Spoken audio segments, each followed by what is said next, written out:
আল্লু অর্জুন পুষ্পা 2 সিনেমার জন্য যে পারিশ্রমিক নিয়েছে তার মাধ্যমে থালাপতি বিজয়কেও ছাড়িয়ে গিয়েছে।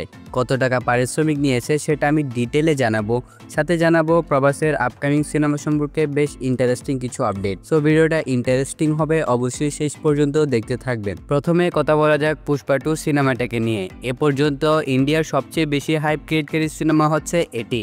আমরা যেমনটা জানি, এ পর্যন্ত ইন্ডিয়াতে সর্বোচ্চ পারিশ্রমিক নেওয়া অভিনেতা হচ্ছে থালাপতি বিজয়, যিনি তার থালাপতি 69 এই সিনেমার জন্য পারিশ্রমিক নিচ্ছেন 275 কোটি রুপি। কিন্তু আল্লু অর্জুন বিজয়কেও ছাড়িয়ে গিয়েছে। তিনি পুষ্পা দ্য রুল এই সিনেমার জন্য পারিশ্রমিক নিচ্ছেন 330 কোটি রুপি। সো এক্ষেত্রে আপনাদেরকে জানিয়ে রাখি, তিনি ডিরেক্ট এই পারিশ্রমিকটা নিচ্ছেন না, ওনার সাথে মেকার্সদের একটা ডিল হয়েছে। ডিলটা হচ্ছে এই সিনেমা মুক্তির আগে যে টাকা ইনকাম করবে সেখান থেকে তিনি 33% শেয়ার নিয়ে নেবেন। যেমন এই সিনেমাটা মুক্তির আগে অলরেডি 1000 কোটি টাকা প্রি রিলিজ বিজনেস করে ফেলেছে থিয়েট্রিক্যাল রাইটস, মিউজিক রাইটস ইত্যাদি সেল করার মাধ্যমে। যদি সিনেমাটা মুক্তির আগে প্রি রিলিজ বিজনেসে 700 কোটি টাকা ইনকাম করত, তাহলে তিনি পারিশ্রমিক নিতেন 231 কোটি রুপি। যদি 800 কোটি রুপি প্রি রিলিজ বিজনেস করত, তাহলে তিনি পারিশ্রমিক নিতেন 268 কোটি রুপি। যেহেতু সিনেমাটা মুক্তির আগে প্রি রিলিজ বিজনেস 1000 কোটি টাকা করেছে, তাই তিনি এখান থেকে 33% শেয়ার অনুযায়ী 330 কোটি রুপি পারিশ্রমিক পাচ্ছেন।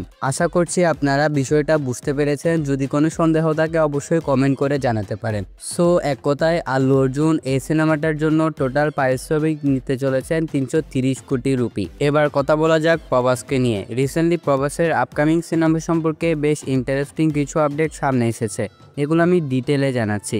প্রথম আপডেটটা হচ্ছে নভেম্বরের 20 তারিখ থেকে ফৌজি সিনেমাটার শুটিং শুরু হওয়ার কথা থাকলেও রাজা সাব মুভির জন্য সেটা শুরু হয়নি। রাজা সাবের শুটিং এই মাসে শেষ হওয়ার কথা থাকলেও মুভিটির কাজ এখন ডিসেম্বর পর্যন্ত চলতে থাকবে, যার কারণে ফৌজি সিনেমাটার শুটিং কার্য একটু দেরিতেই শুরু হবে। তাছাড়া রাজা সাব সিনেমাটার মধ্যে একটা আইটেম গানের অ্যারেঞ্জমেন্ট করেছে মুভির মেকার্সরা, আর এই আইটেম গানটার মধ্যে তারা নয়নতারাকে অ্যাপ্রোচ করেছেন।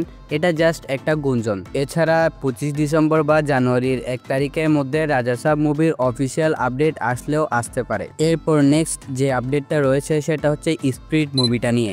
স্পিরিট মুভির শুটিং জানুয়ারি থেকে শুরু হওয়ার কথা থাকলেও 2 থেকে 3 মাস পিছিয়ে যেতে পারে।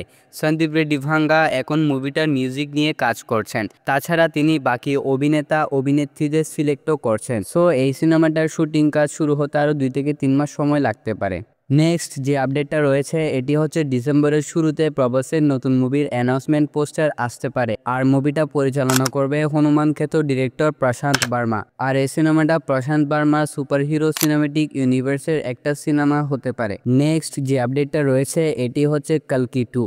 কালকি 2 শুটিং ইতিমধ্যে 30 থেকে 35% শেষ করা হয়েছে, বাকি অংশ শ্যুট করা হবে 2025-এর সেকেন্ড হাফের দিকে। সো এগুলোই ছিল আজকের ভিডিওতে আমার ছোটোখাটো কিছু আপডেট। এই আপডেটগুলোর মধ্যে কোনটার জন্য আপনি সবচেয়ে বেশি এক্সাইটেড সেটা অবশ্যই কমেন্টস করে জানাতে পারেন। ভিডিওটা যদি ভালো লাগে অবশ্যই এটা লাইক করে দিবেন, চ্যানেলটা অবশ্যই সাবস্ক্রাইব করে দিবেন। দেখা হচ্ছে নেক্সট ভিডিওতে, ততক্ষণ ভালো থাকবেন, সুস্থ থাকবেন, টেক কেয়ার, আল্লাহ হাফেজ।